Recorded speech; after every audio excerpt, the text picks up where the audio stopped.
Here the issue has been raised by none other than one of the very respectable member of this house, Dr. Kanimoji. In other house yesterday, another Kanimoji is very respectable, very personally, both of them are my sisters. Again, I am a Udiya, I am a believer of Lord Jagannath. In my civilization, my society, mother and sisters are above everything. If I hurt anybody in any of my words, again I beg apology, but I will beg apology 100 times. No prestige issue from my side. Now I call upon the Honorable Minister of Education to reply the discussion.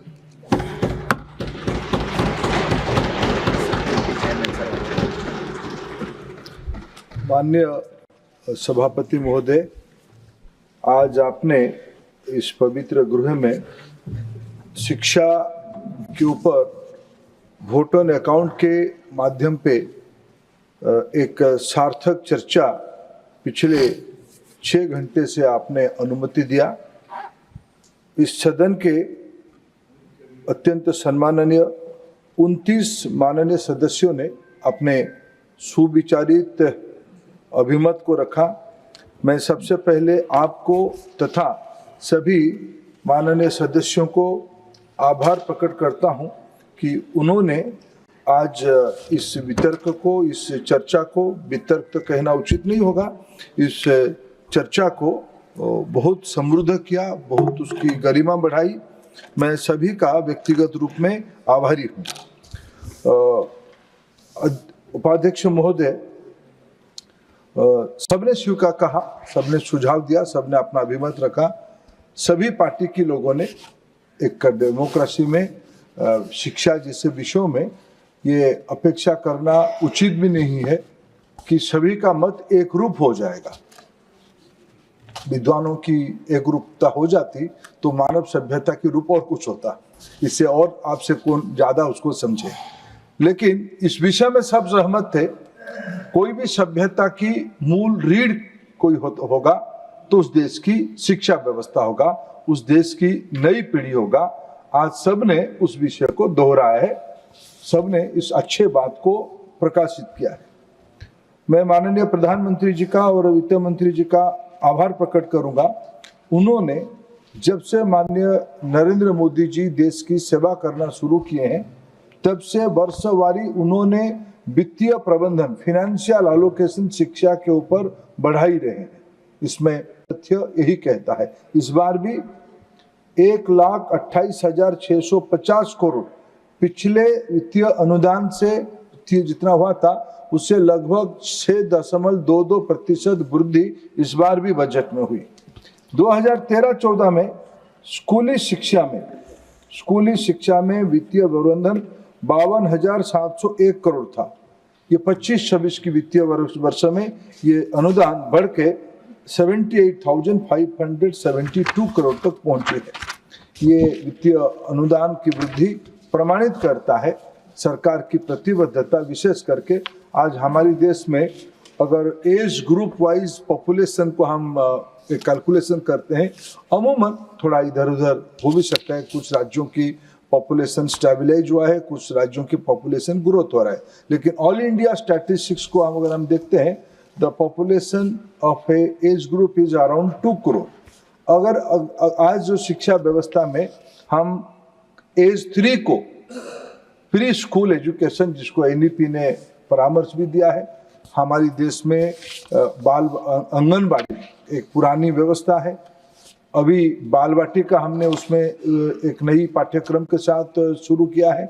दोनों मिलके हम लोग उसमें काम करें। भारत सरकार की महिला बाल विकास विभाग और भारत सरकार की शिक्षा विभाग, दोनों में कोई असामंजस्य नहीं है। दोनों मिलके राष्ट्रीय शिक्षा नीति के तहत, क्योंकि देश की न केवल विश्व की विशेषज्ञ ये मानते हैं, बालक की, बालिका की छोटे उम्र में ही मानसिक विकास हो ही जाता है। इसलिए पहली बार एनईपी में भारत सरकार एक नीतिगत निर्णय किया, जिसमें स्वास्थ्य विभाग भी हमारे साथ है। अभी हम तीनों लोग बैठे थे, स्वास्थ्य विभाग, महिला बाल विकास और शिक्षा विभाग, क्योंकि आज देश में लगभग 100% इंस्टीट्यूशनल बार्थ होती है, उसकी पंजीयन होती है। ये बच्चा सीमलेसली कैसे आंगनबाड़ी या प्ले स्कूल तक जाए। देश में पिछड़े इलाका में, ग्रामीण इलाका में, बस्तियों में बच्चे आंगनबाड़ी में जाते हैं, संपन्न लोग प्ले स्कूल में भेजते हैं। उसको धीरे धीरे एक कैरिकुलम फ्रेमवर्क में, कॉमन कैरिकुलम फ्रेमवर्क में मिनिमम हम लोग इकट्ठा कर पाए।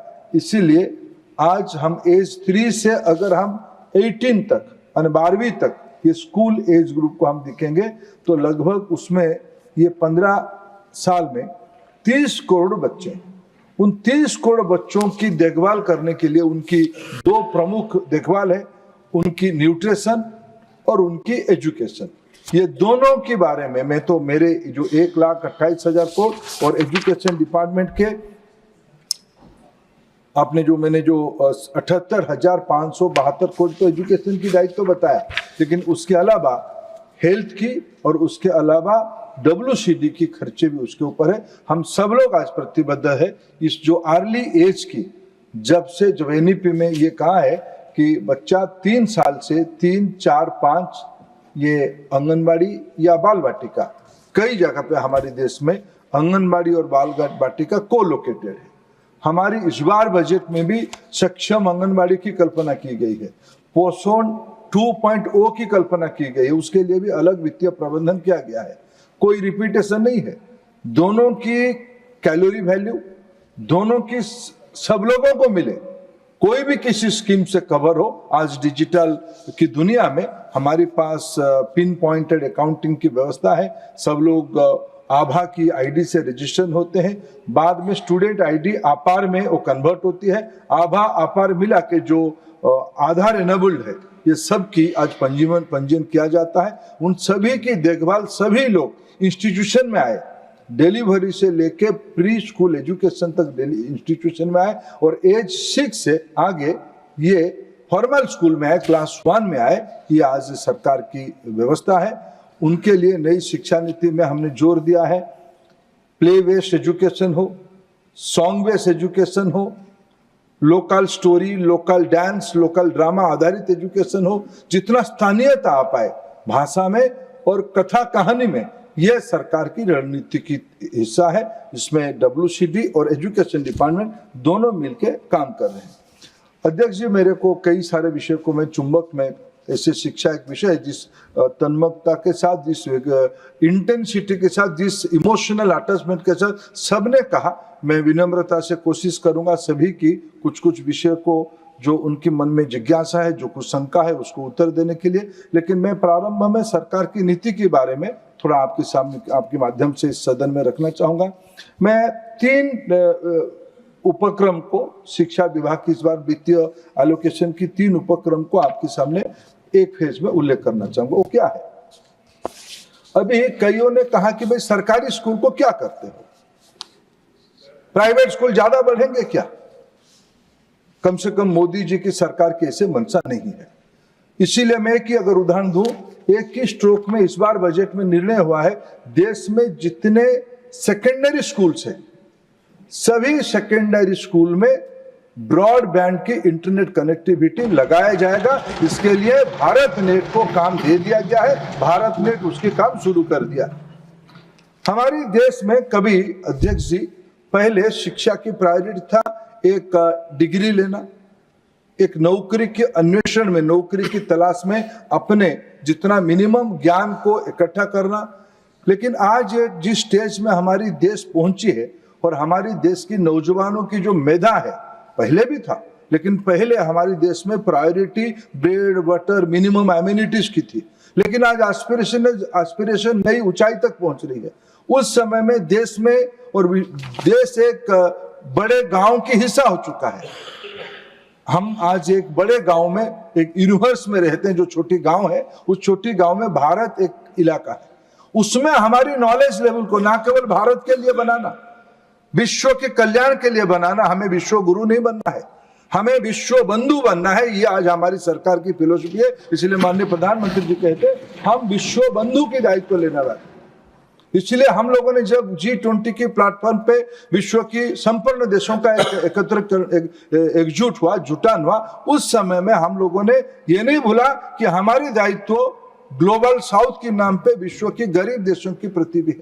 जब विश्व की G20 के अवसर पे ग्लोबल साउथ की कॉन्क्लेव हुआ, उस समय में एजेंडा सब क्या था? एजेंडा था उन देशों में शिक्षा कैसे होगी, उन देशों की बेस्ट प्रैक्टिसेस क्या है, भारत उनमें क्या मदद कर सकती है, हेल्थ में क्या हो सकता है, रिसोर्स जनरेशन में क्या हो सकता है। भारत गरीबी से आज ऊपर बढ़ के पिछले 10 साल में 30 करोड़ लोगों को गरीबी से उठा के ऊपर लेके आए। ये अनुभव आज भारत एक बंधु के नाते, गुरु के नाते नहीं, कभी जमाना में लगाए गए हो गए शब्दावली, आज प्रधानमंत्री नरेंद्र मोदी जी की शब्द है, हम विश्व बंधु बनना चाहता है। इसलिए हमारी देश की बच्चों को एक वैज्ञानिक दृष्टिकोण देना है। हमने पिछले 7 साल में अटल इनोवेशन मिशन के माध्यम पे 10,000 अटल टिंकरिंग लैब की, हर एक स्कूल में टिंकरिंग एक लैबोरेटरी होती है, लेकिन हमने उसकी स्तर बढ़ाई है।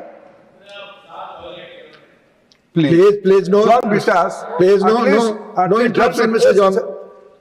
No interruption, please. I need your protection, Please. sir. John Bitas, you are a good friend of mine. At least I listen to you very aptly. Please bear the democracy at least. You are a knowledgeable person. Please bear the democracy at least. And you are a very person from Shankaracharya's place. Please bear that. आज इस सरकार ने 50,000 अटल tinkering lab एक ही stroke में निर्णय किया, आने वाले 5 साल में हम करने वाले हर एक टिंकरिंग लैब की आज की स्पेंडिंग शायद आने वाले दिनों में और भी बढ़ सकता है। आने वाले दिनों में एक टिंकरिंग लैब पे 20 लाख रुपया की स्पेंडिंग होगी।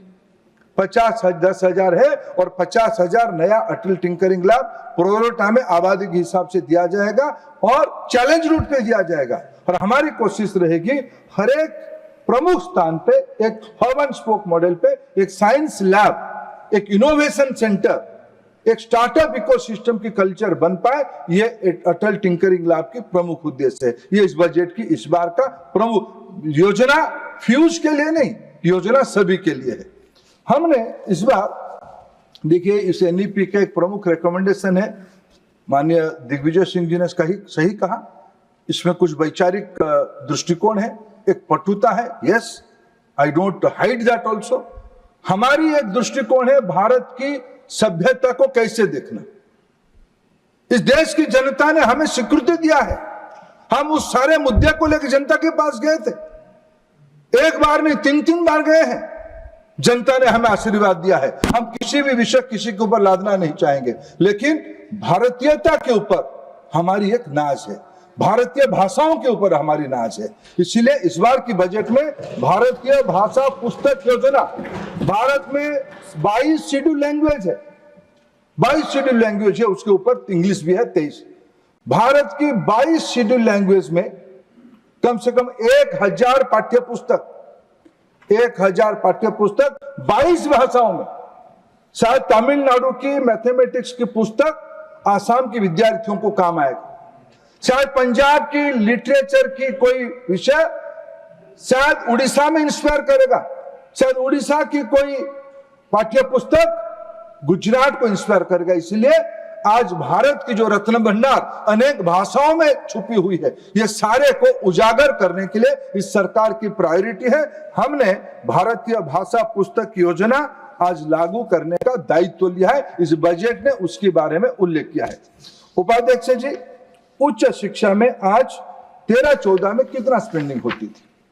उच्च शिक्षा में 13-14 में 26,750 करोड़ रुपया स्पेंडिंग होती थी। इस बार बजट में हमने वित्तीय प्रबंधन किया है 50,077.95 करोड़। यह हमारी विनम्रता के साथ ये सूचित में करना चाहूंगा इसकी तरफ।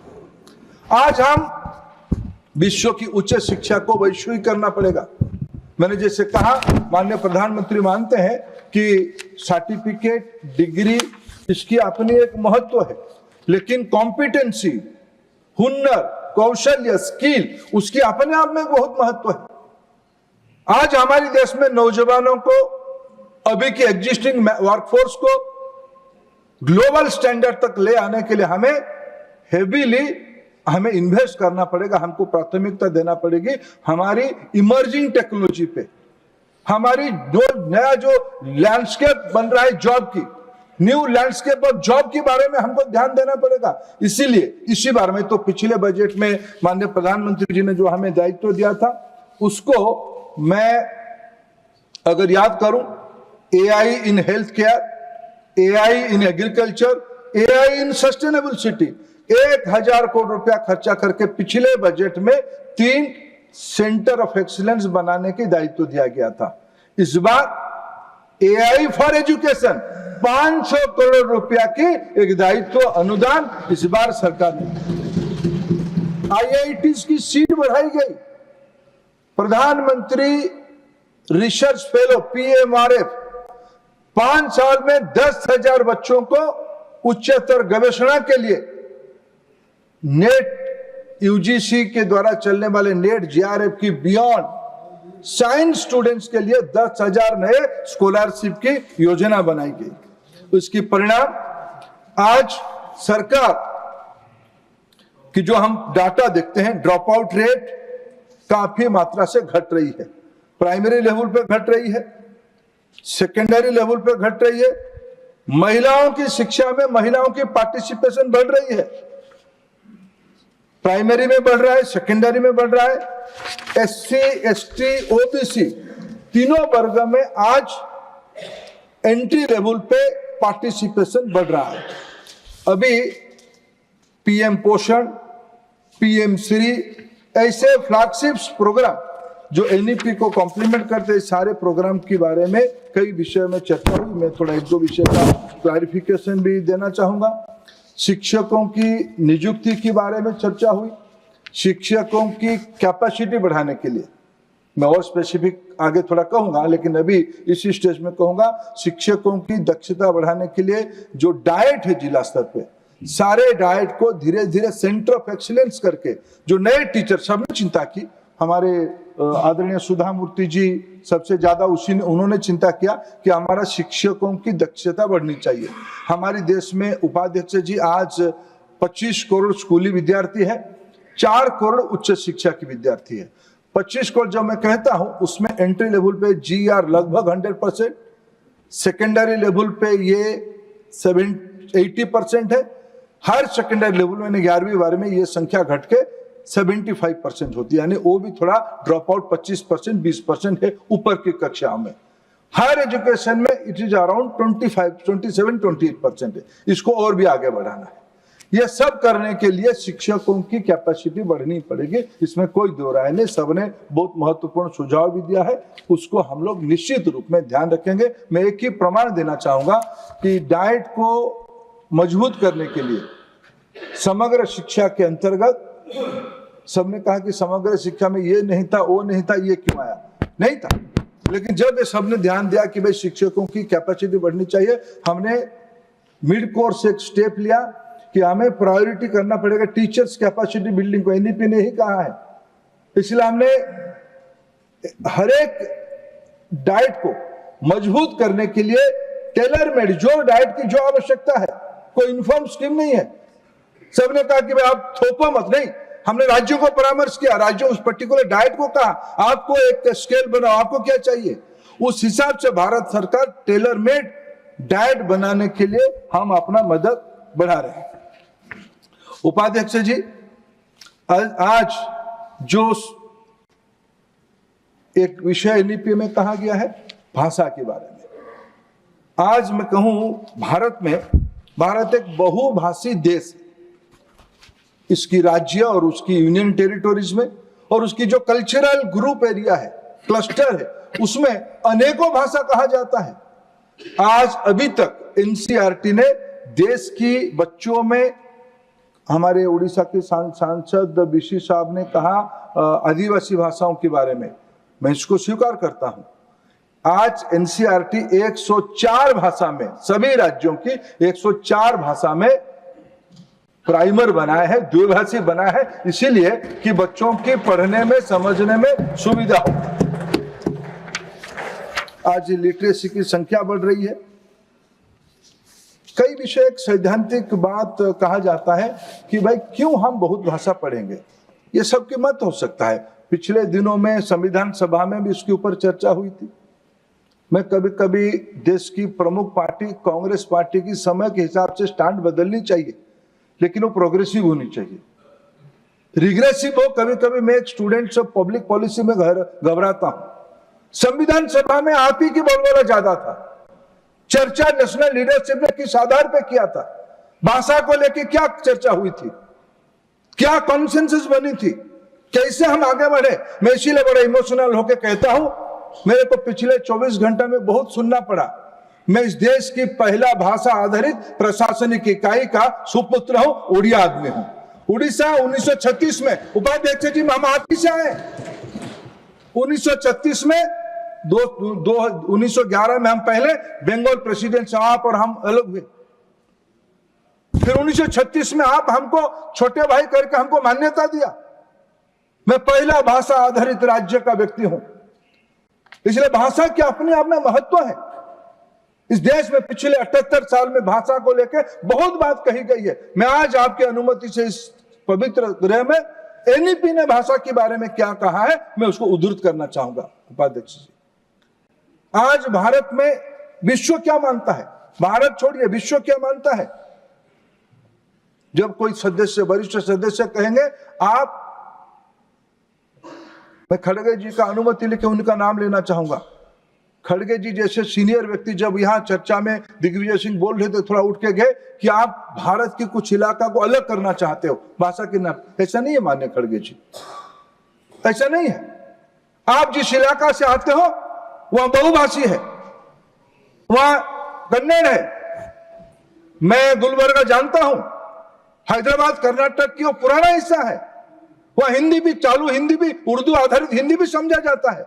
मैं वहां गया हूं, वहां इंग्लिश तो है ही, वहां स्थानीय एक दो लैंग्वेज भी है, तेलुगु भी है। क्या हम इस विविधता को अस्वीकार कर दें? आज विश्व क्या कह रहा है? इस बार 2024 को the impact of multilingualism on global education के बारे में चर्चा हो रही है। 2023 में multilingualism and job market in EU, ये चर्चा हो रही है। हम कहां फंसे हैं?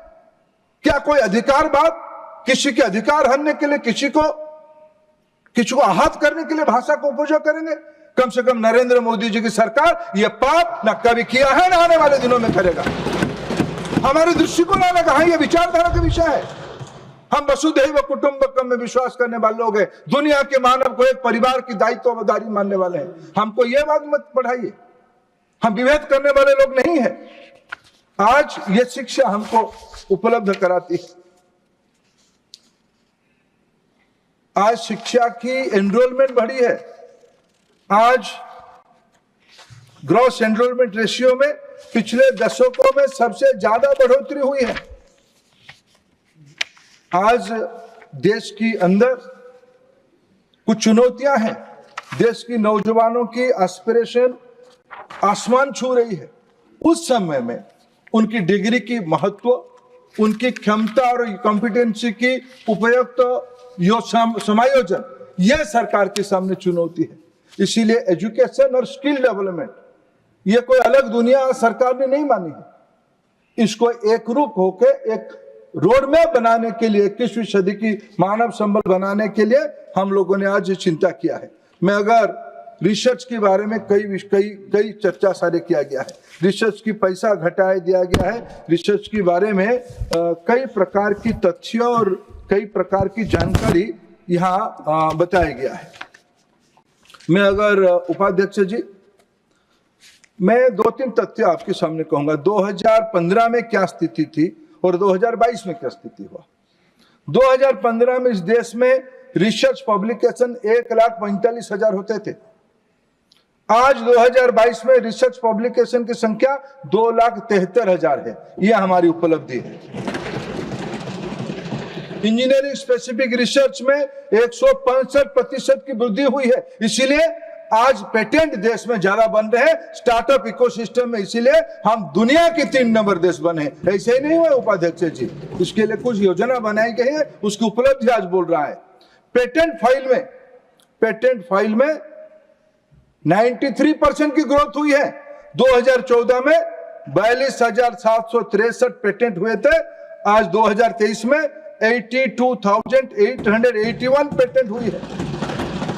ग्लोबल इनोवेशन इंडेक्स रैंकिंग में हम 2014 में 76 रैंक पे थे, आज बढ़ के 39th रैंक में पहुंचे हैं। ऐसे ही नहीं हुए उपाध्यक्ष जी। आज लगभग 2500 उच्च शिक्षण संस्थान में, 300 यूनिवर्सिटी में R&D सेल खुल गया है। आज स्मार्ट इंडिया हैकाथॉन हमारी देश की उच्च शिक्षा की बहुआकांक्षित योजना बन चुकी है। देश की जो इनोवेटर है, विशेष करके उपाध्यक्ष जी, मैं महाराष्ट्र की पुणे में एक इंजीनियरिंग कॉलेज है, महाराष्ट्र सरकार की एक मर्यादा संपन्न कॉलेज है। उस कॉलेज में एक बार मैं गया था, उनकी समावर्तन उत्सव में मैंने एक इसी स्मार्ट इंडिया हैकाथॉन में पार्टिसिपेशन किया हुआ एक लड़के की इनोवेशन को देखा। उपाध्यक्ष, जो लड़के को इंग्लिश कहना नहीं आता है, हिंदी भी ठीक से नहीं बोल पाता है, बोलता है मराठी। सर, इनोवेशन क्या किया है? इनोवेशन किया है मनुष्य के शरीर में जो लेजर वेल्डिंग कैसे होगा, मनुष्य के शरीर के अंदर लेजर से कैसे जुड़ा होगा, उसकी एक टेक्नोलॉजी उन्होंने निकाला। उसको स्वास्थ्य विभाग ने मान्यता दिया है। इस लड़के को पूछा, तुम्हारी व्यवसाय कितना हो गया है? उसकी 1.5 करोड़ रुपया की बिजनेस 2 साल पहले हो चुकी थी, आज और भी बढ़ चुका होगा। ये आज नया भारत हम बना रहे हैं। ये भाषा की कोई मोनोपोली के कारण नहीं हो रहा है। इनोवेशन तब हो पाएगा अगर एक व्यक्ति जिस भाषा में बचपन से सीखा है, समझा है, उसी भाषा को लेकर आगे बढ़ेगा, तब जाके इनोवेशन कर पाएगा। ये NEP की उपलब्धि है। आज अनुसंधान नेशनल रिसर्च फाउंडेशन, ये NEP की एक प्रमुख रिकमेंडेशन था, उसकी कमेटी बन गई है। 50,000 करोड़ रुपया की इसके लिए वित्तीय प्रबंधन की दीर्घकालीन योजना बनाई गई है। आज वन नेशन वन सब्सक्रिप्शन, एक ज्ञान की पहले एक लाइब्रेरी एक महंगा सब्सक्रिप्शन लेता था। भारत सरकार अपने पैसा खर्चा करके सारे लाइब्रेरियों को इकट्ठा करके एक सब्सक्रिप्शन लेने के लिए, लोग मजाक उड़ा कि भाई आप एक करना चाहते हो, भाई एक करने में अगर देश की सामान्य गरीब विद्यार्थियों को अच्छा मटेरियल उपलब्ध होगा तो आपको क्यों दिक्कत होनी चाहिए? आप उसको स्वागत करना चाहिए। आज जैसे रिसर्च इकोसिस्टम, स्टार्टअप इकोसिस्टम के बारे में मैंने उल्लेख किया, हमारी देश में आज इसकी नई पंचम लहरा रही है। आज हमारी इन दिनों में उपाध्यक्ष जी, हमारी सरकार ने, एक ही उदाहरण अगर मैं दूं, स्पेस की नीति परिवर्तन किया। पहले स्पेस में सरकार की मोनोपोली होती थी। सरकार ने तय किया कि हमारे नौजवानों के लिए उसको समर्पित करे। लो ऑर्बिट सैटेलाइट हमारे जवान बना सकता है, नौजवान बना सकता है। सर, मैं खुद देख के आऊं चेन्नई की रिसर्च पार्क में, मद्रास IIT में, वहां की तमिलनाडु की ग्रामीण युवक जो IIT में पढ़ा नहीं है, उन्होंने अपने ही टेक्नोलॉजी में स्पेस में जाने वाला लो ऑर्बिट की सैटेलाइट बना के उड़ा भी दिया है। यह आज संभव हो रहा है उच्च शिक्षा संस्थान की योजना के द्वारा। उपाध्यक्ष महोदय, आज कहा जाता है, मेरे बहन आदरणीय प्रियंका जी ने, मैं खाने को तो कहूंगा, प्रियंका जी ने कहा कि भाई 25 लाख लोग बाहर जाते, उसमें 70% जाते हैं। ऐसे नहीं जाते हैं प्रियंका जी। आज हमारे देश में लगभग जो इमिग्रेशन डिपार्टमेंट से या MEA से जो तथ्य हम लोगों के सामने है, इसकी वैरी करता है, इधर उधर के लगभग ये 15 लाख के अंदर है। 2-3 देशों की डेस्टिनेशन ये 15 लाख के अंदर है। लेकिन हमारी कोशिश है कि हमारी देश की, हम PMRF 10,000 क्यों देते हैं? हमारी देश के विद्यार्थियों में ताकत है, उनको यही पढ़ा के इसी के इंस्टीट्यूशन को और मजबूत करके, इसीलिए हमने IIT को महत्व दिया, NIT को महत्व दिया। हमने अनुसंधान नेशनल रिसर्च फाउंडेशन में हमारी संस्थाओं की कैपेसिटी बढ़ाए, इसके बारे में हमने दायित्व लिया है। आज जैसे मैंने कहा शुरू में, स्किल डेवलपमेंट आज एक प्रायोरिटी की विषय है। इसके कारण आज हमारी देश में, मैं अगर एक मानक आपके सामने बताऊं, QS रैंकिंग में 2014 में, QS एक विश्व की one of the measuring instrument है, मेजरिंग एजेंसी है, क्वालिटी मेजरिंग इंस्टीट्यूशन है। उन्होंने कहा कि 46 इंस्टीट्यूशन, अभी 2014 में 10 थे, 2010 14 में 10 थे और 24 में ये 46 हुआ है। ये हमारी सरकार की उपलब्धि है। हमारी पीएचडी एनरोलमेंट में 2014-15 में 1,70,000 विद्यार्थी होते थे, आज ये बढ़ के 2,33,000 हुए हैं। जैसे मैंने पेटेंट के बारे में कहा, पेटेंट में भारत पहले 2013 में 8th पोजीशन में था। वर्ल्ड इंटेलेक्चुअल प्रॉपर्टी ऑर्गेनाइजेशन के तथ्यों में बता रहा हूं, आज भारत 6th स्थान पे पहुंचा है। स्टार्टअप इकोसिस्टम पे हम 3रे स्थान पे पहुंचे हैं। उससे महत्वपूर्ण एक तथ्य मैं आपके सामने रखना चाहूंगा उपाध्यक्ष महोदय। एक अंतर्राष्ट्रीय साइंस इनोवेशन ट्रैकिंग एजेंसी है आस्पी, ऑस्ट्रेलियन स्ट्रेटेजिक पॉलिसी इंस्टीट्यूट। उन्होंने 2003 से 7 भारत की एक असेसमेंट किया था। वो लंबे समय की ट्रैकिंग करते हैं। उसमें विश्व की जो पहला 5 टेक्नोलॉजी था, उसमें केवल भारत 4 टेक्नोलॉजी में किसी एक पोजीशन में थे। आज उसमें 64 क्रिटिकल एरिया में टेक्नोलॉजी में काम का उन्होंने ट्रैकिंग किया। दुनिया में किसी भी देश में क्या क्या टेक्नोलॉजी की काम हो रहा है, 46 क्रिटिकल एरिया में, उसमें भारत आज 45 स्थान पे, पहला 5 में, नहीं तो 2 में। ये क्षेत्र क्या है, मैं अगर उस क्षेत्र को कुछ बताऊंगा, ये सारे में advance material manufacturing, advance information and communication technology, biotechnology, gene technology and vaccine and energy environment, ये आज हमारी साइंटिफिक उपलब्धि का स्थिति में आपके सामने उल्लेख किया। उपाध्यक्ष महोदय, कई विषय कहा गया, कई तत्वों के बारे में चर्चा किया गया। अगर मैं आपके सामने कुछ विषयों को माननीय सदस्यों ने जो विषय सब उठाए, उसको अगर मैं सबसे पहले थोड़ा माननीय दिग्विजय सिंह जी ने कुछ तथ्य को रखा। दिग्विजय सिंह जी ने कहा कि भाई ये उसकी एक्सेसिबिलिटी क्या है। मैंने एक्सेसिबिलिटी के बारे में कुछ विषय उल्लेख किया। अभी अगर उसमें असर के बारे में आदरणीय प्रियंका जी ने भी उसको उल्लेख किया। ये दोनों को मैं जोड़ के एक उत्तर देना चाहूंगा। इस बार की असर की जो परफॉर्मेंस है, असर हर एक 2 साल में एक बार वो सर्वे करते हैं। ये एक न्यूट्रल बॉडी है, कभी कभी हमको भी थोड़ा निष्पक्ष दृष्टि से दिखते हैं।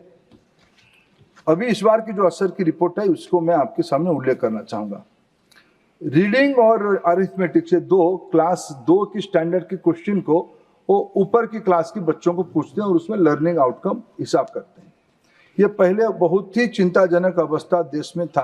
आज स्टैंडर्ड 3 में 2018 में ये 20.9% आउटकम था उसकी, इतने बच्चे पढ़ पाते थे। 2022 में कोरोना के कारण ये घट गया। अभी मैं ये क्लास 3 की स्टैंडर्ड में बोल रहा हूँ। 3 की स्टैंडर्ड के बच्चे 2 की परीक्षा में कैसे करते हैं, अभी ये बढ़ के 23.4 हो गया। ये बढ़ा हुआ है, ये घटा हुआ ही नहीं, ये बढ़ा हुआ है। और क्लास 5 में ये पहले 18 में 44% था, 22 में फिर कोरोना के कारण घट गया, ये 38.5 हो गया। अभी इस बार बढ़ के ये 44.8 हो गया, लगभग 45% हो गया।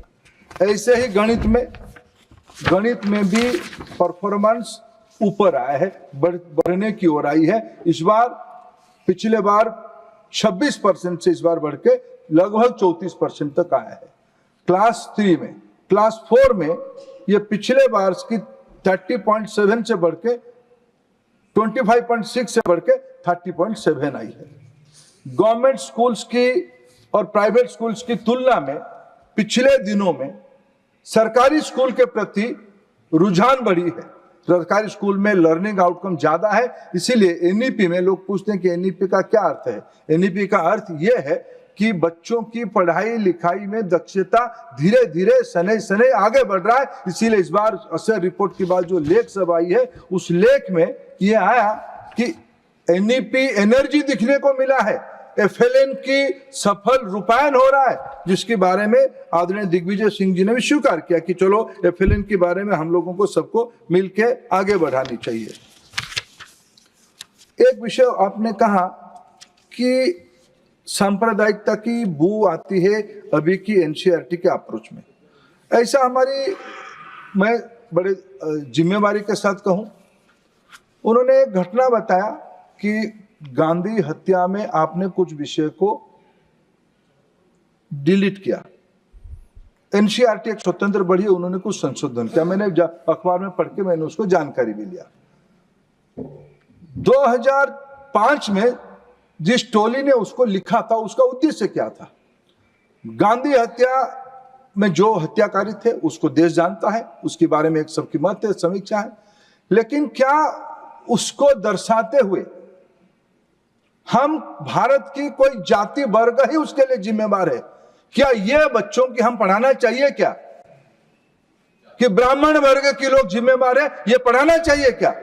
क्या उसको हम अनुमति देनी चाहिए क्या? यह मूल विषय था। इसमें सांप्रदायिकता, बच्चों में नाम लिखो, क्या आपत्ति था? Please. नाम है। अरे Please. बेटा जी, आप जोर से कहने से सत्य असत्य नहीं हो जाएगा। आप पढ़ लो, जो पढ़ लो। मैं ईल्ड नहीं कर रहा हूं, मान्यवर, मैं ईल्ड नहीं कर रहा हूं। मैं फ्लो में बोल दूं, फिर विज्ञान सिंह का एक दो क्वेश्चन भी ले सकता हूं। एक मेरे मित्र ऋतव्रत, वो ऋतव्रत, We'll see. ऋतव्रत मेरे मित्र, We'll see. मैं कह रहा हूँ देखेंगे। आप बैठ जाए। मैंने कहा एग्जामिन करेंगे। भाई आप ही ने किया, आप ही ने किया, प्लीज, आप ही ने किया, जी प्लीज, आप ही ने किया, आप ही ने किया। बोले उपाध्यक्ष महोदय, मेरे मित्र ऋतव्रत जी ने, उसकी डिलेमा को मैं समझ सकता हूं। वो लेफ्ट से एकदम राइट आया है, उसकी अच्छा दिख रहा है अभी, लेकिन उधर तो थोड़ा जो दिख रहा था, अभी मैं उसको कॉम्प्लीमेंट दिया, looking more handsome, keep it up, बढ़े जाओ आगे। लेकिन उन्हें कहा कि कभी कभी वो पुराना हेलोसिनेशन रहता है, क्या करें? माय डियर फ्रेंड ऋतव्रत, आपने कहा कि एनसीईआरटी ने भारत की कुछ जन आंदोलन को मिटा दिया। हाँ, मिटाया हमने। क्या हम इस देश में बंदूक उठाने वाले, देश के प्रजातंत्र को नहीं मानने वाले नक्सलवाद को हम जन आंदोलन कहेंगे? नहीं कहेंगे, इसलिए हटाया। किशन जी कौन थे? जिस पार्टी में आप पहुंचे हो, उस पार्टी ने किशन जी को क्या किया? ये नहीं चलेगा। ये चीजों को सिलेक्टिवली आप कह दोगे, ये नहीं चलेगा। तर्क होना है तो पूरा तर्क होगा। इस देश को अधिकार भी है सारा विषय को समझने के लिए। Please Rita, let to answer that also. Let him speak. Nothing has been omitted. Deputy Speaker sir, Deputy Chairman sir, nothing has been deleted from anything. During Corona period, some rationalization has been done by NCERT. What they have to do, they have done. They have corrected their mistakes. जो गलती हुई है उसको सुधारने में कोई गलत नहीं है, लेकिन गलत बातों को जस्टिफाई करने में चिंता बढ़ती है डेमोक्रेसी में। यह उचित नहीं होनी चाहिए। अभी मेरे मित्र प्रताप गढ़िया साथ है या नहीं है? अच्छा बोल के भाग जाते हैं, उनका तरीका ऐसा ही है। कहां से ले आए, कहां से तथ्य ले आए कि भाई शिक्षकों की प्रशिक्षण नहीं है? मैं पता नहीं, प्रताप गढ़िया जी कवि भावुक की माने कौन सी कविता पढ़ ली है, किसकी कविता पढ़ ली है वो जाने, लेकिन मैं जो ऑथेंटिक डाटा है, यूडाइस, राज्य सरकारों ने जो तथ्य एक प्लेटफॉर्म पे डालते वो नोन एज यूडाइस। यूडाइस में मैं प्राइमरी स्कूल की टीचरों की ट्रेंड कैपेसिटी 88.2% मेरे सामने है, अपर प्राइमरी की 89% ट्रेंड है, सेकेंडरी की 90.7% ट्रेंड है, हायर सेकेंडरी की 89% ट्रेंड है। ये ट्रेंड टीचरों की अभी की स्थिति है। हाँ, ये मैं सुधा मूर्ति जी से स्वीकार करता हूं, उन्होंने जो कहा 3 साल के अंदर कंटिन्यूअस ट्रेनिंग होनी चाहिए, मैं उसको स्वीकार करता हूं। इसीलिए तो डाइट को हमने मजबूत किया। डाइट में continuous upgradation, training, skilling, upskilling होते रहेगा, ये हमारी अभिमत है। उपाध्यक्ष महोदय आदरणीय दिग्विजय सिंह जी ने यह कहा कि भाई शिक्षकों की नियुक्ति ये कॉन्करेंट लिस्ट में है, अनेक राज्यों में अनेक सरकार है, अनेक राज्य सरकार इन दिनों में नियुक्ति भी कर रहे हैं, लेकिन मैं केवी और जेएनवी ये दो शिक्षकों शिक्षा संस्थान के बारे में थोड़ा तथ्य रखना चाहूंगा। केवी में 4 से 14 10 साल 4 से 14 19,059 शिक्षक नियुक्ति हुए थे, 19,059 टीचर्स नियुक्ति हुए थे। हमारी 14 से 24 के अंदर 33,952 टीचर नियुक्ति हुए। ये रिकॉर्ड है, ये बात ठीक है। अभी भी देखो टीचर सर एज होते हैं, वैकेंसी होता है, हमारी सरकार घर नहीं बैठी है, नियुक्ति मेला के माध्यम से हर एक महीने में हमने नियुक्ति देना जारी रखा है, ये कंटिन्यूस प्रोसेस। लेकिन हमने 10 साल की अगर कंट्रास्ट आंकड़ा आपको दिखाए तो आपको थोड़ा अच्छा नहीं लगेगा कि आपने 19,000 किया तो हमने 33,000 किया, आपको स्वाभाविक अच्छा नहीं लगेगा। नवोदय विद्यालय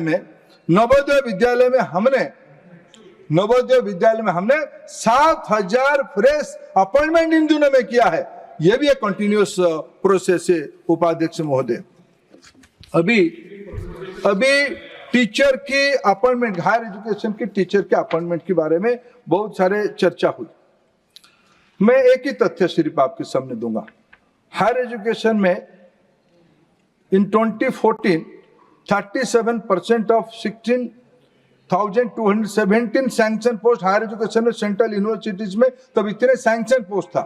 तब जो तथ्य कहता है ये 57% SC, 63% ST, 60% OBC पोस्ट खाली था। ये उनकी परफॉर्मेंस की ये गारंटी था। अभी हमारे मित्र मनोज झा जी वो अनुमति लेकर गए हैं। मनोज झा जी एक विषय कह के गए कि भाई नॉट फाउंड सुइटेबल। ये तो मेरे लिए प्राजुर्य नहीं उपाध्यक्ष जी, ये सही बात है, उनकी जो शंका है वो सही बात है। क्या होता था पहले उच्च शिक्षा की शिक्षकों की नियुक्ति में देश की संवैधानिक व्यवस्था को मान्यता नाम के लिए माना जाता था। इंटरव्यू होते थे, नॉट फाउंडेबल, फाउंड सुइटेबल कैटेगरी दिखाया जाता था, फिर उन संवैधानिक सुरक्षित वर्गों के अधिकार को हनन करते हुए उसको जनरल कैटेगरी में परिवर्तित किया गया। यह कब से प्रैक्टिस चला? आजादी के उपरांत SC ST रिजर्वेशन चली तब से चला। मंडल कमीशन के बाद 90s में से OBC रिजर्वेशन हुई तब से चला। मान्यवर ये नॉट फाउंड सुइटेबल की मंत्र तो आप ही ने जानता है, आप ही उसको चलाए।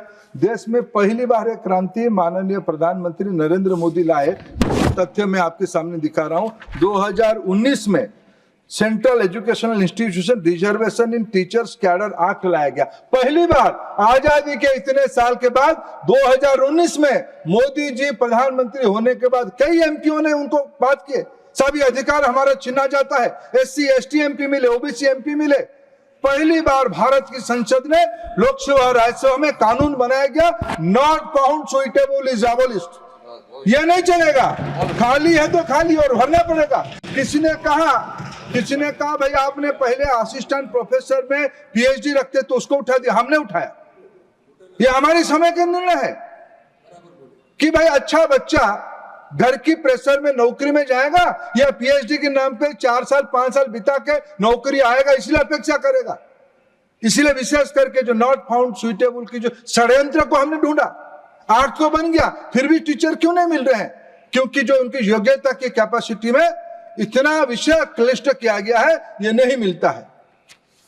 इसमें तो खरगे जी भी सपोर्ट करेगा इसको, ये तो तथ्य है, सबको सपोर्ट करना है। 2019 में तो इस हाउस में हुई थी, आपको तो मौका, आप पीढ़ी दर पीढ़ी लंबे समय तक राज्यों में देश में शासन की दायित्व में रहे, आप तो बहुत सारे घड़ियाली आंसू बहाने में आज भी दक्षता आपके पास है, आपने क्यों नहीं किया?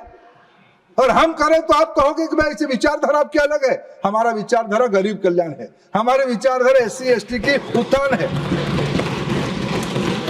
उपाध्यक्ष महोदय, अभी फिर मेरे मित्र ऋतव्रत और मेरे बहन नूर जी ने बंगाल के बारे में उल्लेख किया।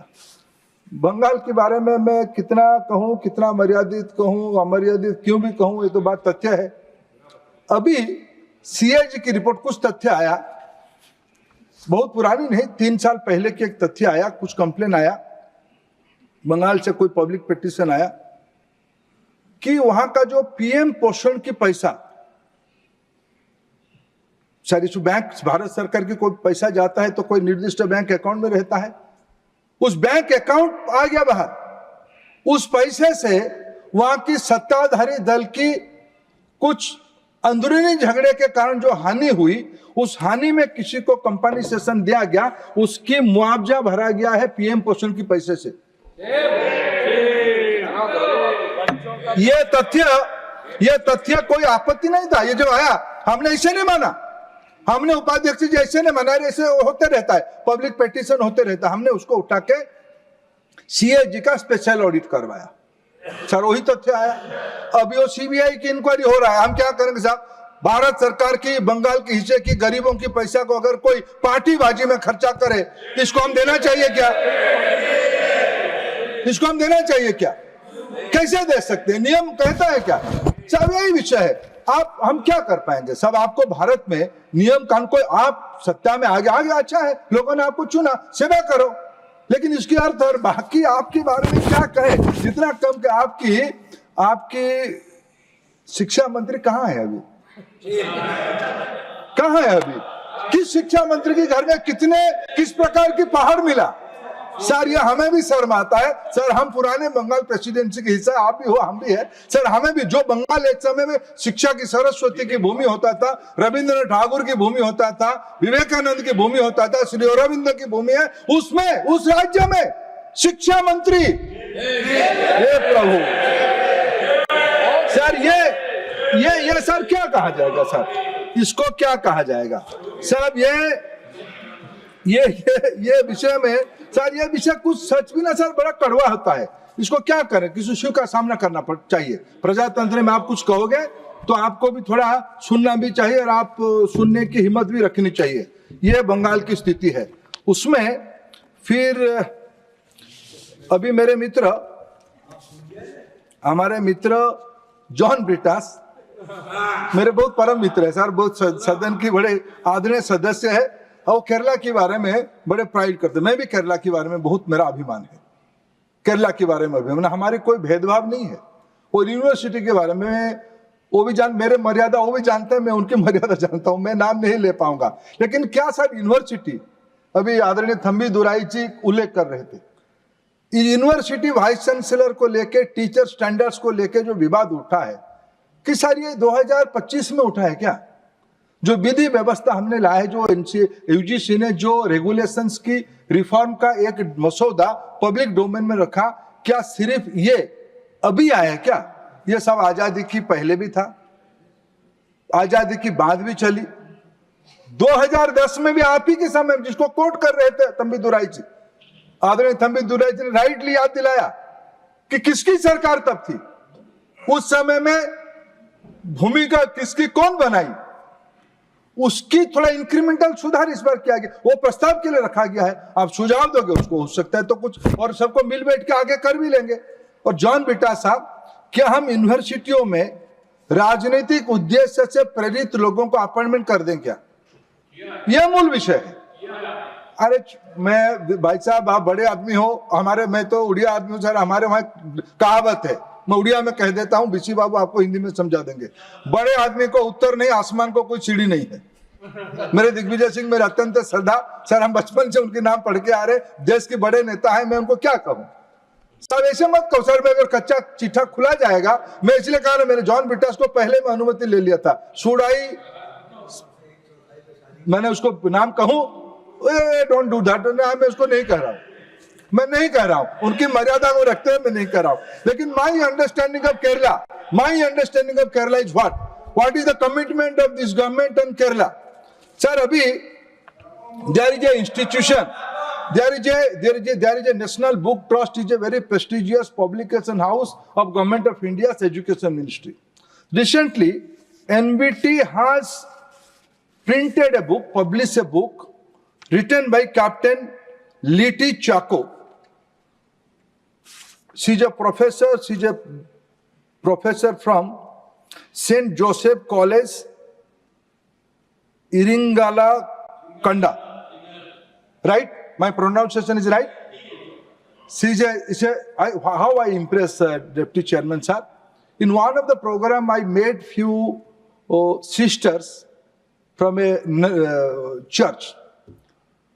They came to see me. They say, sir, we have a center of ancient civilizational studies. We have some ancient documents. Can you help us to publish this as a book? Then I advise NBT, you see, can you do something? Can you help them? In February only, I got an opportunity to dedicate that book. That book is on whom? Published by a Christian organization of Kerala and written by Captain Liti Chako, might be a Christian lady. I don't mind that also. What was the topic? Topic they have selected. I have not selected. I have not suggested. What is the topic? Life and contribution of Samagra Madhava. Who is Madhava? Madhava is a mathematician of 14th century of Kerala. The research work the Pandulipi has developed and scientifically preserved by a Christian body. This is my understanding of minority institution. This is not an issue of appeasement. This is of my understanding of Kerala. We never discriminate anybody. We are open to everybody.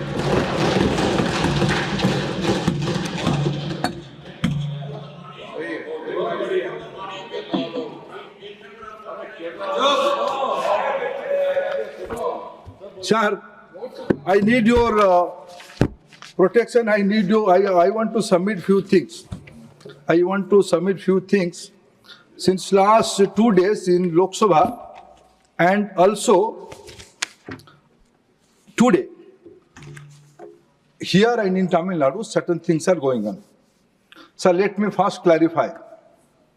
Sir, in our society, that means in my own Odia society, Lord Jagannath is above everybody. The king of Puri, which really is not a king, is a very philosopher kind of person. He is the living deity to all Odiyas, all Sanatanis. My king married to the queen of Kanchi. So my mother is from Tamil Nadu. Sir, I am a son of Tamil Nadu's lady. And here is a coincidence. Here the issue has been raised by none other than one of the very respectable member of this house, Dr. Kanimoji. In another house yesterday,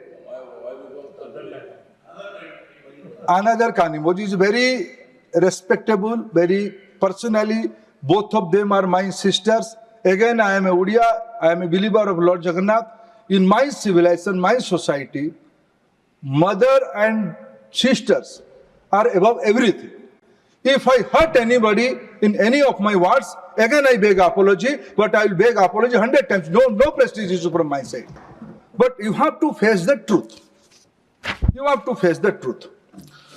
इसलिए मैं कभी कभी घबराता हूं. मैंने जो कहा कि कांग्रेस पार्टी को हो क्या गया है 68 में हम कहां थे? Where are we? Where are we? Who was appointed Kothari Commission? What was the recommendation of Kothari Commission? Dr. Kanimoji was quoting, yes, we have accepted certain things. Let me read out a letter by Chief Secretary of Tamil Nadu. Let me read out. The date 15 March 24 only. We have never stopped anybody's fund, sir. We have never stopped anybody's fund. I can show you the allocation, what we have given to Tamil Nadu. I can show you later on. In 15th March, and exactly a year ago, in those days, there are 15 days left for the closure of the financial year. Negotiation, I have written 5 letters from my side to Honorable Chief Minister of Tamil Nadu. There are, I was counting, there are 13 communication by Government of India to their counterparts at my level, to Honorable Chief Minister, to Honorable Education Minister. to the respective department heads, to the chief secretary. On one of the reply, the chief secretary of Tamil Nadu on 15th March 24, just a year ago, what he has written. Subject, establishing PM Shri schools in Tamil Nadu. The state of Tamil Nadu has always been committed to provide enhanced quality education in its students by implementing many impactful initiatives in school education sector. I also appreciate. In one of my latest letter, how do I see Tamil Nadu? I agree with some of the argument put forth by Tamil Nadu. What is Tamil Nadu? I don't have any confusion. At least this government has never in confusion to portray what is Tamil Nadu. Sir, ये सरकार तमिलनाडु में काशी तमिल संगमम के आयोजन करने वाला visionary leader Shri Narendra Modi है।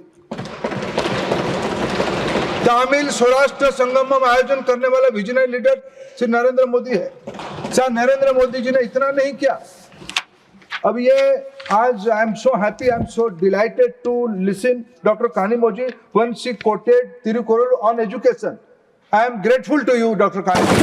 You have rightly enlightened this house by mentioning Tirukkural. What is our commitment to Tirukkural? Prime Minister Modi has given instruction to all of us. Translate Tirukkural to different Indian language, different foreign language. Prime Minister Modi inside country and outside country. Many times he has mentioned Tamil language is the ancient language of human civilization. That we believe. I personally committed to my Prime Minister's vision. This is our commitment to Tamil language. Tamil language is nobody's monopoly. Nobody can teach us lesson how to behave with women. Those who have, what they have done to the great leader Jayalalitha in the floor of the House of Tamil Nadu, history has never forget that. They cannot teach us lesson. They cannot teach us lesson. They should have patience to listen that. What they have done to the great leader Jayalalitha in the floor of the House of Tamil Nadu. All people are witness. This entire world. Please. We don't need, Deputy Chairman sir, we don't need anybody's certificate. Are we committed to Tamil language or not? We are committed to Tamil language. My Prime Minister is committed to Tamil language. Let me cite another example. Prime Minister Narendra Modi is the only leader in this country who has envisioned an international center. Is an international center in Tiruvalluvar at Singapore, the first of kind in this country. We have this Deputy Chairman sir. Deputy Chairman sir, truth always enlightened many people, pinch few people. How can we help it? सच तो कड़वा होता है. सच तो कड़वा होता है, ये कैसे भूला जा सकता है? Point of order.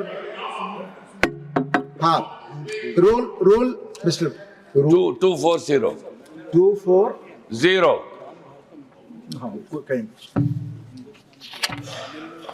140. 240. Yes. Chairman, after having called the in-touch. Yes, I got it.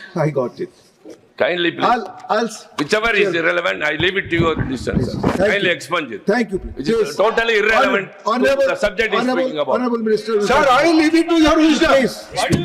Sir, I leave it to your wisdom. I don't have any prestigious on anything. I leave it to your wisdom. But truth is always painful. Some people are those who are staying in the glass house. They should know they are staying in the glass house. Please take your seat. Please continue. No, I am. If somebody is Continue. Sir, I am in social life since my school days. So I am a student of public policy. I track politics. I read newspaper. Nobody has right to outrage the modest of a senior leader like Jayalalitha ji. If it is truth, you have to accept that.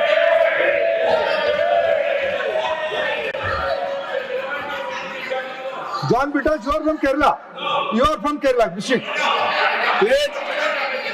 Please take your seat. John Bitas. Please take it. You have Sir, already spoken. In one of my letter to Honorable Chief Minister Tamil Nadu, when I again and again appealed you should join NEP we should join PM3 on the 21st February of this year 25. How do I portray Tamil Nadu? What is my feeling? What is my understanding of Tamil Nadu? On the para 8 of my letter, I have written, Tamil Nadu has always been torchbearer of social and educational progress, pioneering some of the most transformative reforms in India.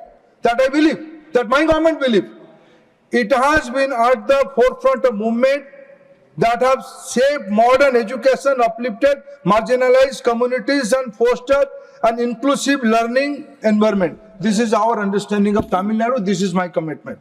On returning back that, coming to the point, the Chief Secretary of Tamil Nadu has written, with reference to your letter dated so and so, I'd like to inform that the state of Tamil Nadu is very keen to sign the MOU for establishing the PM3 school in the state. So these are very clear terms. Very clear. I'm reading it out. I'm reading it out again, further. Don't disturb me, my dear. Betas, you are creating problem. Keep quiet. In this regard, a state-level committee headed by School Education Secretary has constituted. Based on the recommendation of the committee, the MOU for establishing PMC school will be signed by the state before beginning of the next academic year 24-25. In a way, sir, we have Minister of Education. Election were there in those days. Minister of Education has well publicized that this information in the public domain. Sir, when I say, what's your problem? What's your agitation? What's your 63 three-language formula is something different. If I quote, what is there in NEP 2020? What is the interpretation of mother tongue? Everybody appreciated. Somebody said, you have not consulted us. You have not consulted us during. It was never discussed in the parliament. In those days, Corona was there. Deputy Chairman sir, I think Dr. Kasturi Ranganji is above everybody, above all political colors. He is an integrated person. He is a Gangotri. When I saw him, I said, sir, you are the Gangotri of civilization. You are the epicenter of the knowledge of this country. What he had done, उन्होंने शायद संविधान सभा के उपरांत सभी के साथ, सभी वर्गों के साथ, सभी राजनीतिक पार्टी, सभी सामाजिक वर्ग, सभी राज्य, सभी से चर्चा करके एक व्यापक परामर्श के आधार पे, एक कंसल्टेटिव मैकेनिज्म के आधार पे एनईपी 2020 बनाया. What was their recommendation? ये कहा गया कि जिस भाषा में बालक बालिका जिस भाषा को सुनता है वो पहले बोलता है, उसी भाषा में अगर वो पढ़ता है और लिखता है तब उसकी क्रिटिकल थिंकिंग बढ़ेगी, उसकी इनोवेशन कैपेसिटी बढ़ेगी, इसकी रूटेडनेस बढ़ेगी. इसीलिए it should be learning level 1, reading level 1 R1. इसको लैंग्वेज पहला कहा गया. सर, दूसरे लैंग्वेज के बारे में परिभाषित करते हुए, language used as medium of instruction and which literacy is fast attend, preferably the familiar language of the students. It should be the language most familiar to the students, often mother tongue or home language. Yes, sir, R1, ये पहला language. 2, R2, any other language including English. Any other language including English. Any other third language, R3, any other language that is not R1 or R2. Sir, no, here it is Hindi or Sanskrit. With utmost responsibility in the floor of the house, I can inform this country, in NEP, none of the language has been imposed on anybody. This is an open thing. And those who are saying, I respect that sentiment. Personally, I respect the cultural sensitivity of every part of the country. It has to be respected. But things have been changed when we're talking about. Just Sudha Murthy ji was speaking. After her speech, she came to bless me. I asked her, Amma, how many languages you know? She said, By born CJ Kannada. By profession she learn English. By practice she learn Sanskrit, Hindi, also Odia, also Marathi, also Telugu. What is wrong in that? Who is imposing on Sudha Murthy ji? You must learn this language. Nobody is imposing anything on anyone. This is a democratic society. And order of the time is you have to be multilingualism. I want to... Please. Sir, let him speak. Please. Honorable Minister will speak. Please. Sir, let me, the great, one of the leaders, senior leader of our country, the Chief Minister of Andhra Pradesh, Sri Chandrababu Naidu ji. What is his view on this language? Why restrict to just 3 languages? We are talking about 2 languages, 3 languages. He is saying, Mr. Babu is a very futuristic and progressive person. His statement, why restrict to just 3 languages? We will promote as many as languages as possible. In Andhra, we have a plan to promote over 10 languages, including global language as part of the academic programs. Sir ये आने वाले दिनों में दुनिया की संभावनाओं को चंद्रबाबू जी कहते हैं मैं 5 विदेशी भाषा को पढ़ाऊंगा. कोई राज्य को मना नहीं. कोई राज्य आज हमारी विश्व की व्यवसाय हमारे व्यवसाय वैश्विक स्तर पे हो गया है. सर टेक्नोलॉजी में पारंगम रखने वाला जर्मन इंग्लिश नहीं आता है उसको. जापान को इंग्लिश नहीं आता है. चाइना को मैंड्रिन आता है. सर इजराइल को हिब्रू आता है. अगर मेरे देश की नौजवान विश्व की 5 भाषा सीखे, मेरे राज्य की मेरे देश की 5 भाषा सीखे, उसमें मैं बाध्य क्यों किसको करूंगा? मेरे कोई आपत्ति नहीं होनी चाहिए. फिर भी उसके बाद मैं किसी की कल्चरल सेंसिटिविटी को ध्यान देता हूं, क्योंकि ये मैं डीएमके की मित्रों की वेदना को समझ सकता हूं. उनको उन दिनों में जिन्होंने ठगा, अभी भी पीड़ा उनको ध्यान में आ रहा है. उनको लग रहा है कि अभी भी 3 लैंग्वेज फार्मूला है. ये 3 लैंग्वेज फार्मूला है विश्व की आवश्यकता को दिखते हुए हम लोगों ने बनाई है. यह कंसल्टेंसी जो होगा हुआ है, आने वाले दिनों में भी चर्चा के आधारित पे होगा. कोई किसी के ऊपर थोप नहीं सकता है. लेकिन अध्यक्ष जी, मैं कुछ तथ्य और भी आपके सामने रखना चाहूंगा. जो लोग those who are putting this argument, we will have only 2 languages. What is happening in that state? I will give 3 examples. In Tamil Nadu, if you go by last 6 years statistics, let me put some few bare facts. In 1819, the total Tamil medium students in government school of Tamil Nadu, an aided school of Tamil Nadu, was 65.87 lakhs. And English medium students were 55.18 lakhs. That means 54% Tamil language, 45% English language. 2 languages, okay, accepted. In 23-24, what is the scenario? 46.82 lakhs Tamil language. From 65 to now it is 46. English language, there is nothing to say. In English language, it is 55 to 82. That means 63.4% English, 36.3% is Tamil. I am proud of Tamil language. Tamil language is ancient language of the civilization, the way as it's put forth by my Prime Minister. अगर तमिल भाषा में if Tamil language will not be strengthened, what is there in NEP? What is your understanding of NEP? What is your opposition to NEP? NEP is advocating up to class 5 in Tamil Nadu, the medium of instruction should be Tamil. This is in NEP. Therefore, in the 4th century,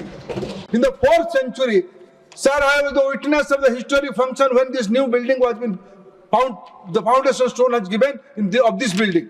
You are there, part of that program. Prime Minister quoted, India is the mother of democracy. Bharat प्रजातंत्र की जननी है. अच्छा, जिसको भारत के गौरव के बारे में गर्व ही नहीं, उसको मैं क्षमा मांगूंगा.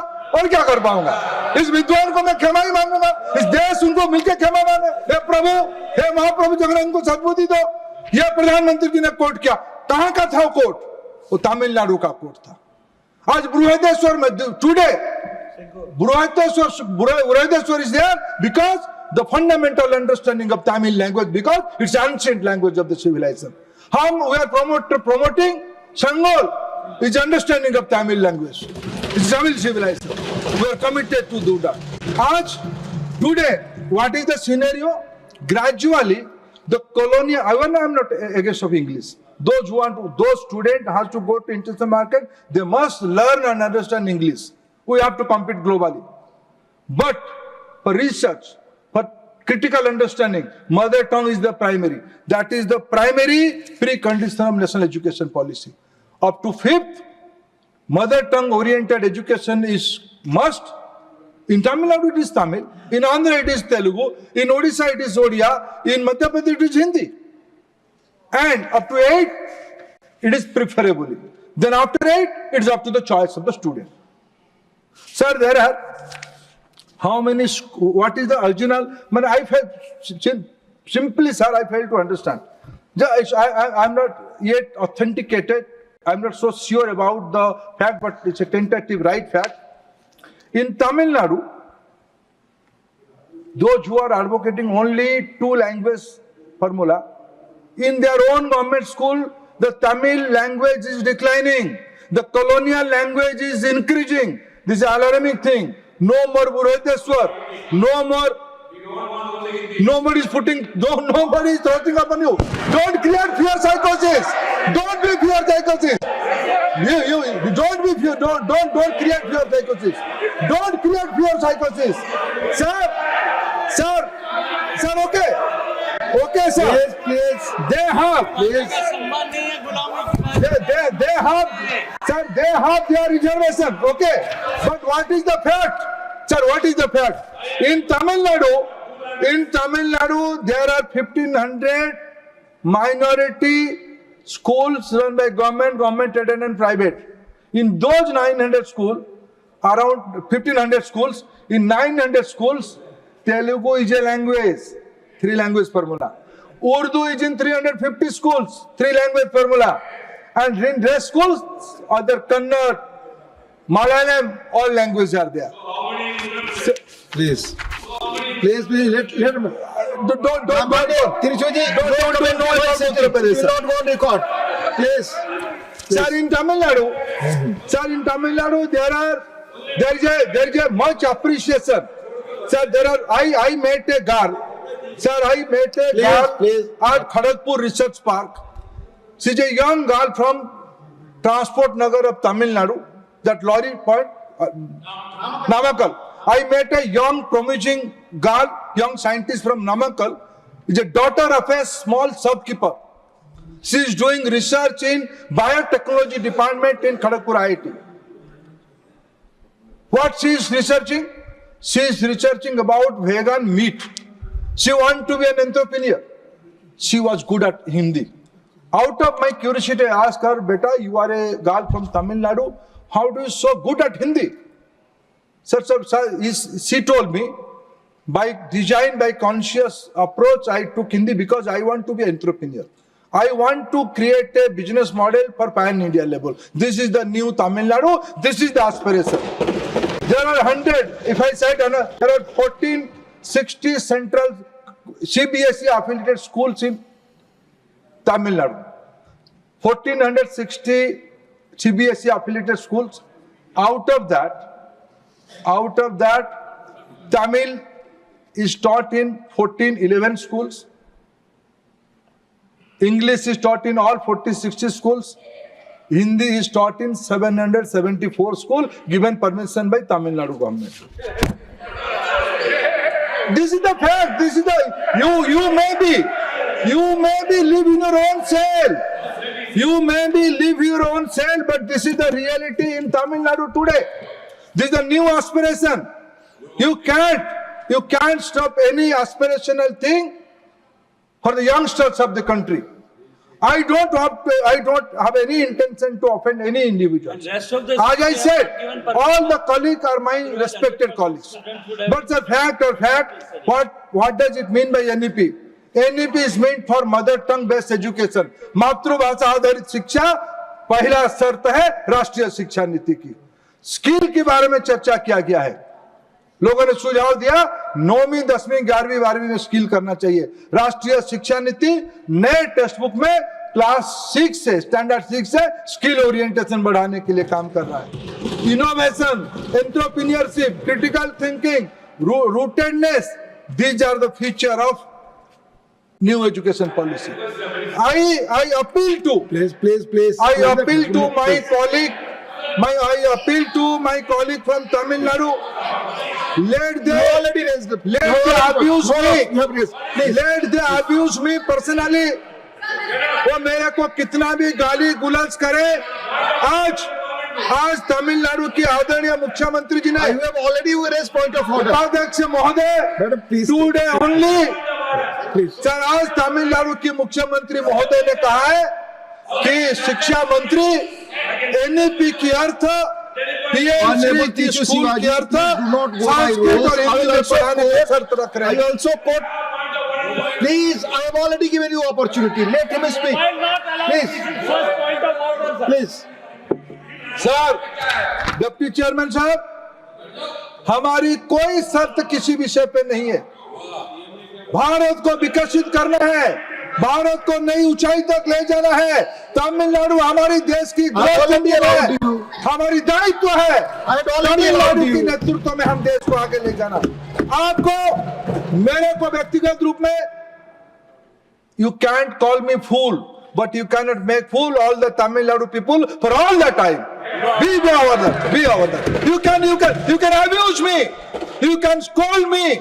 You can name me in any derogatory word. I'm ready to accept.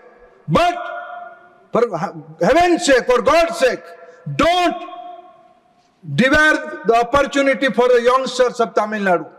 Don't be so Semitic. Don't be so small. Please come out of the old ideas. Please come out of old ideas. We all have to come together and build a new country. Thank you, Chairman, sir. Thank you.